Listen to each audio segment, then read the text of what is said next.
এরপর শ্রেষ্ঠাংশু মঞ্চে আরেক ছোট্ট শিল্পী নজরুল গীতি নিয়ে, ও নজরুল গীতিতে প্রেসিডেন্সি বিভাগে দ্বিতীয় স্থান পেয়েছিল শ্রেষ্ঠাংশু দাস।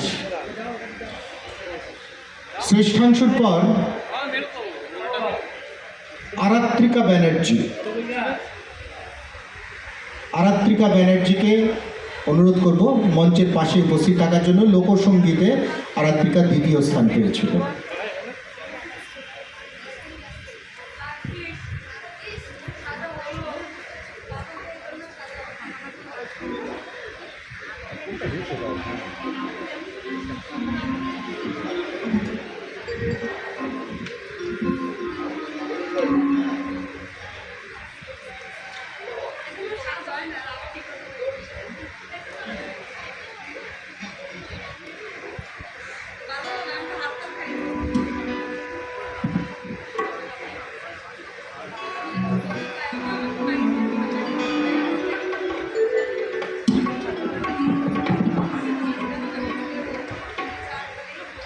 নমস্কার, আমার নাম শ্রেষ্ঠাংশু দাস। আমি একটি নজরুল গীতি পরিবেশন করছি।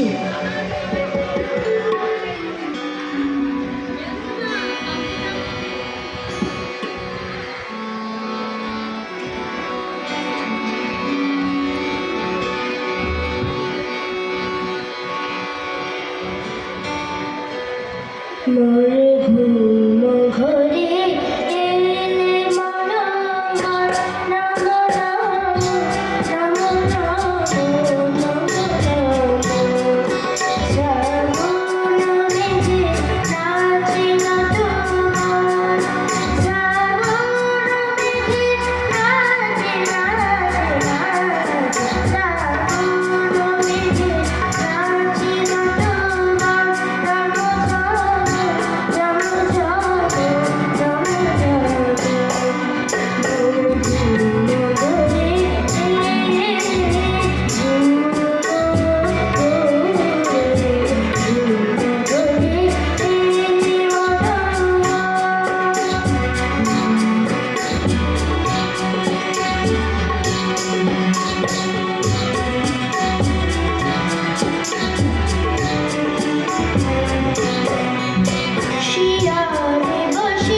কি সুন্দর করে গাইলো শ্রেষ্ঠাংশু, ছোট্ট শ্রেষ্ঠাংশু দাঁড়িয়ে দাঁড়িয়ে গাইলো। শ্রেষ্ঠাংশুর হাতে আমরা উপহার তুলে দেবো, শংসাপত্র তুলে দেবো। ও দ্বিতীয় হয়েছিল নজরুল গীতিতে। বিভিন্ন ক্ষেত্র থেকে এরা এটাই উপস্থাপন করছে এখানে যে এরাও কারোর থেকে কিছু কম নয়, এত সুন্দর করে গাইছে এরা। এবং এই সমস্ত প্রতিভাদের আমরা খুঁজে বার করার চেষ্টা করি সংবৎসর, এটাই আমাদের কাজ এবং এতে আমরা ভীষণভাবে সফল হই। আপনারা তার নমুনাও দেখতে পাচ্ছেন, উদাহরণও দেখতে পাচ্ছেন, এত সুন্দর করে ওরা গান পরিবেশন করছে, আবৃত্তি পরিবেশন করছে। এরপরে মঞ্চে আসবে আরাত্রিকা ব্যানার্জি। আরাত্রিকা